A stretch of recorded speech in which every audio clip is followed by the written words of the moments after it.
जे बाहेर बोलतात ते सर्वोच्च न्यायालयापेक्षा कदाचित मोठे असतील. ते बाहेर राहून सर्वोच्च न्यायालयावर दबाव आणत असतील आणि तो दबाव आणून ते न्यायालयाचा अवमान करतात. आणि तसं मी काय करणार नाही. आम्ही कुठचा कोणाचा पक्षभिक्षा अजिबात पडलेला नाही.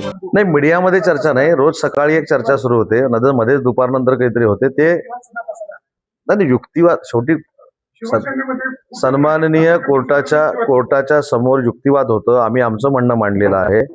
ऍक्ट नुसार माझ्याकडे माहिती आहे. ऍक्ट नुसार ऍक्ट मध्ये काय काय, पण मी ते बोलणार नाही.